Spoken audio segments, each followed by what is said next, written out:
four quarters of great basketball. You know, we started off pretty strong. I think it was 5 or 6 possessions we didn't miss. We got some real good open looks with Damo and Jermaine.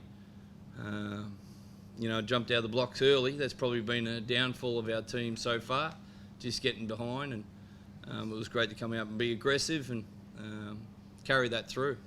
Was it the full 4 quarters, or was there any area that you could improve? Oh, look, if you're going to be picky, it'd be probably a couple of minutes before the half time. I think they hit 4 threes, but they finished up, you know, 5 for the games. But, you know, they're a good team. It was very pleased with our defensive intensity out there. That was something that we can keep improving at, and I was pretty pleased with that tonight.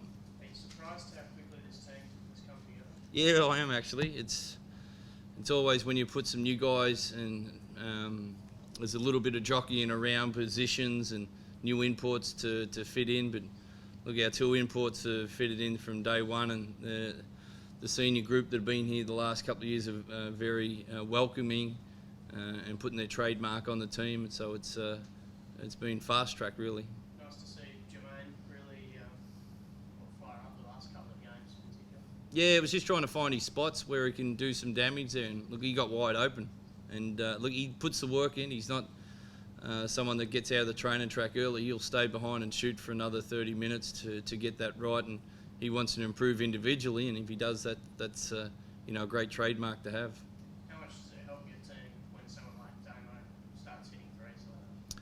Yeah, well, the same as Damo. Damo's been working at that, you know, coming back from his Achilles and taking the added leadership role as the captain of the team. So he has to be seen there to be doing more so than saying, and he's been backing that up with his actions. It's, you know, the way that we're moving the ball in the find the open man, it doesn't matter who it is, and if you're open, you know, you've got pretty much a green license to shoot it, as long as you haven't got someone in your face.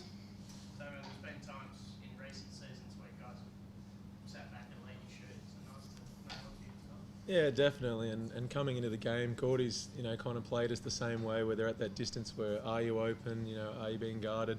And tonight it was, you know, they were sagging right off on the first one. So it was nice to hit the first one, but then to see a few more drop was great. And the reality is, if I don't hit that shot, it punishes our bigs who start, you know, getting double teamed. So it opens up the game for everyone when the perimeter guys are knocking down threes, myself included. You're still doing it at the other end as well. It's a massive block in the first quarter. How much do you feel like you have to take it upon yourself to set the tone? I'm the point guard and I love playing defense. So the reality is, I'm going to be the first to initiate the defense, and it's my strength. So if I'm not doing my job, I might as well be sitting on the bench. So you know, I knew coming into tonight that Clark's averaging 18.5 points, and I saw him play last year in college and have a lot of respect for him, and he's going to be fantastic for the Hawks. So you know, I was pretty excited for tonight's game, and I'm just glad that we had a great start and everyone kind of picked up at it defensively and knocked down some shots at the other end. Is there anything different tonight in terms of that great start? Because it has been Yeah. a slow start. It was a massive emphasis, and we put some pressure on the first 5 to, you know, really get it going, because I think 2 or 3 of our first 5 games we've gone into first quarter down, you know, up 10 points or more. So we can't expect that to keep coming from, you know, deficits and win games. So tonight we want to be switched on from the start, and you know, if we can play, you know, from the tip off right through the last 40 minutes, it's a promising sign. Have you had many more complete games with the Wildcats in the last 4 years, 5 years? No, to be honest, the highlight for me was the start of the fourth quarter. We throw in Jared Prue, who hasn't seen many minutes, and he's fronting Larry Davidson. He's working hard, and then he finishes the game with 6 rebounds, even though we're up 30-odd points. So the real highlight was, you know, to be up 30 points, but then to limit them to about 6 or 8 in the fourth quarter, with Prue in particular leading the way. Trevor, how much of a bonus is it to be able to get some minutes into guys like Jared, Eric, Drake, and what did you make of it tonight? Yeah, it's real important for the course of the season. You know, the starters have probably had a high workload this last road trip, so it was good to get home and get a few good practices under the belt, and you know, be able to get the opportunity and try different combinations out there. You gave up 7 in the last quarter last week, I think it was only 6 tonight. What's the key to that? Is it a fitness thing? Is it simply work rate? What is it? I think it's the buy-in from the whole team. You know, we set a tempo there defensively, and no one wants to take a shortcut out there. And when you've got 5 guys buying into what you're doing, and and working hard for each other and playing hard for each other.